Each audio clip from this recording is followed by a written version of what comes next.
అందరికీ నమస్తే, welcome to బిఎల్జీ sport. Friends, ఈరోజు వీడియో వచ్చేసి probable retentions of all teams part 2. మనం లాస్ట్ వీడియోలో కేకేఆర్, ఆర్ఆర్, పంజాబ్ రిటెన్షన్స్ తెలుసుకున్నాం. ఇప్పుడు ఎల్ఎస్జీ, జీటీ, ఢిల్లీ రిటెన్షన్ చూద్దాం. అది తెలుసుకునే ముందు ఇలాంటి స్పోర్ట్స్ అప్డేట్ కోసం మన ఛానల్ని అయితే సబ్స్క్రైబ్ చేసుకోండి, పక్కనే ఉన్న బెల్ ఐకాన్ క్లిక్ చేయండి. నేను ఏ వీడియో పెట్టినా మీకు నోటిఫికేషన్ అయితే వచ్చేస్తుంది. చలో వీడియోలో కదాం. ఫస్ట్ ఎల్ఎస్జీతో స్టార్ట్ చేద్దాం. ఎల్ఎస్జీ రిటెన్షన్ ప్రెడిక్ట్ చేయడం కష్టం, ఎందుకంటే వాళ్ళ క్యాప్టెనే ఉంటాడో తెలియదు, కన్ఫర్మేషన్ లేదు. సో మనం ఒకవేళ రాహుల్ ఉంటే first retention 18 crores KL Rahul కన్ఫామ్గా, నో డౌట్ కేఎల్ రాహుల్ అయితే 18 crores రిటర్న్ చేస్తారు. ఇంకొక 18 crores రిటెన్షన్లో నికోలస్ పురన్ అయితే ఎల్ఎస్జీ రిటర్న్ చేస్తారు, దాంట్లో ఎట్లాంటి డౌట్ లేదు. Next first 14 crores Ravi Bishnoi వాళ్ళ మిస్టరీ స్పిన్నర్ అండ్ స్పిన్నర్స్ ఆప్షన్లో దొరకరు, రేర్. సో రవి బిష్నాయ్ అయితే 14 crores రిటర్న్ చేస్తారు. నెక్స్ట్ ఇంకొక 14 crores క్వింటన్ డికాక్ అనుకుంటున్నాను నేను, ఎందుకంటే క్వింటన్ డికాక్ లక్నోకి చాలా కన్సిస్టెన్సీగా పర్ఫామ్ చేస్తుండు. 14 crores అయితే డికాక్ని అయితే కన్ఫామ్గా రిటర్న్ చేస్తారు. Next last 11 crores Marco Stoinis or Krunal Pandya అనుకుంటున్నాను నేను, చెప్పలేం, మనం ఏది కూడా ప్రెడిక్ట్ చేయలేం, because it's incredible premier league. So ఇది ఎల్ఎస్జీ రిటెన్షన్స్. అండ్ మన అన్క్యాప్డ్ ప్లేయర్గా మయాంక్ యాదవ్ని 4 crores అయితే రిటర్న్ చేస్తారు. ఇది Lucknow retentions. First 18 crores KL Rahul, ఇంకో 18 crores Nicholas Pooran, 14 crores Ravi Bishnoi, ఇంకో 14 crores Quinton de Kock and 11 crores Marco Stoinis. One అన్క్యాప్డ్గా 4 crores అయితే Mayank Yadav. Next Gujarat titans first 18 crores రిటెన్షన్లో ఆబ్వియస్లీ వాళ్ళ క్యాప్టెన్ శుభన్ గిల్ని అయితే రిటైన్ చేసుకుంటారు, దాంట్లో నో డౌట్, ఇదైతే క్లియర్.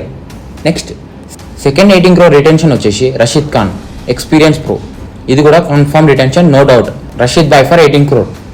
నెక్స్ట్ ఫస్ట్ 14 crore రిటెన్షన్లో నూర్ అహ్మద్, ఇంకొక Afghani mystery spinner, he's worthy player అనుకుంటున్నాను నేను అనుకుంటున్నా నూర్ అహ్మద్ కూడా 14 crores రిటర్న్ చేసుకుంటారని. సో నెక్స్ట్ ఇంకొక 14 crore రిటెన్షన్లో Mohammed Shami, why not Shami fit ఉంటే కన్ఫామ్గా 14 crores రిటర్న్ చేసుకుంటారు. నెక్స్ట్ 11 crore రిటెన్షన్లో యంగ్ ప్లేయర్ సాయి సుదర్శన్ కూడా కన్సిస్టెంట్గా పర్ఫామ్ చేస్తుండో, తను కూడా worthy player. And one uncapped player అయితే ఇదైతే ఈజీ పిక్ జీటీకి, ఎందుకంటే మోహిత్ శర్మ, ఎక్స్పీరియన్స్ ప్రో. నేను జీటీకి అంత హెడేక్ ఉండదు అనుకుంటున్నా ఈ రిటెన్షన్స్ ఈయనకే. సో ఇది గుజరాత్ టైటన్స్ రిటెన్షన్స్, మ్యాక్సిమం వీళ్ళనే టైటన్స్ రిటర్న్ చేసుకుంటారు. నెక్స్ట్ ఢిల్లీ క్యాపిటల్స్, ఢిల్లీకి కూడా వాళ్ళ ఫస్ట్ 18 crore రిటెన్షన్లో పక్కా వాళ్ళ captain the spidey Rishabh Pant అయితే రిటర్న్ చేసుకుంటారు, అదైతే కన్ఫర్మ్, నో డౌట్.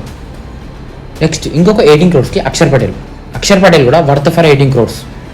ఒకవేళ ఢిల్లీ మేనేజ్మెంట్ ఓకే అయితే 18 crores పక్కా అక్షర్ పటేల్ని రిటర్న్ చేసుకుంటారు, no doubt. Next first 14 crores వచ్చేసి Fraser McGurk last year destruction చేసిండు. ఆ బ్యాట్స్మెన్ ఒకవేళ ఆప్షన్లోకి వస్తే ఎంత పోతుందో మనం ఎక్స్పెక్ట్ చేయలేం. సో ఢిల్లీ మేనేజ్మెంట్కి తెలివి ఉంటే కంపల్సరీ ఫ్రేజర్ మెగ్రక్ని 14 crores రిటర్న్ చేసుకుంటారు. ఇంకో 14 crores రిటెన్షన్ వచ్చేసి క్రిస్టన్ స్టబ్స్ని 14 crores రిటర్న్ చేసుకుంటారు అనుకుంటున్నా, ఇది కూడా ఆల్మోస్ట్ కన్ఫర్మ్, పక్కా క్రిస్టన్ స్టబ్స్ని 14 crores రిటర్న్ చేసుకుంటారు. నెక్స్ట్ 11 crores రిటెన్షన్లో కుల్దీప్ యాదవ్ని అయితే రిటర్న్ చేసుకుంటారు. కుల్దీప్ యాదవ్ కూడా ఒకవేళ ఆప్షన్లోకి పోతే మళ్ళీ దొరకడం కష్టం. సో అందుకే నేను 11 crores కుల్దీప్ యాదవ్ని రిటర్న్ చేసుకుంటాను అనుకుంటున్నా. అండ్ వన్ అన్క్యాప్డ్ ప్లేయర్గా అభిషేక్ పొరల్ని అయితే రిటర్న్ చేసుకుంటారు 4 crores. ఇదైతే క్లియర్, పక్కా అభిషేక్ పొరల్ని అయితే రిటర్న్ చేసుకుంటారు 4 crores. సో ఢిల్లీకి ఇంకో ఛాన్స్ కూడా ఉంది. ఎట్లా అంటే ఫస్ట్ 18 crores రిషబ్ పంత్ని రిటర్న్ చేసుకుని, next 14 crores Axar Patel return చేసుకొని, 11 crores ఫ్రేజర్ మెగ్రక్ రిటర్న్ చేసుకొని, మిగతా వాళ్ళని ఆర్టీఎం యూజ్ చేసి కొంటారు అనుకుంటున్నాం. వాళ్ళకి ఆప్షన్ కూడా ఉంది, చెప్పలేం, ఎట్లయినా చేసుకోవచ్చు, మనం ప్రెడిక్ట్ చేయలేం. సో ఇది ఢిల్లీ రిటెన్షన్స్, వీళ్ళకి కూడా అంత హెడేక్ ఉండదు అనుకుంటున్నాం. సో ఇది ఫ్రెండ్స్ ఈరోజు video, thank you for watching. దీని కంటిన్యూ వీడియో ఇంకోటి వస్తుంది. Stay tune for more cricket updates. Like, share and subscribe the channel.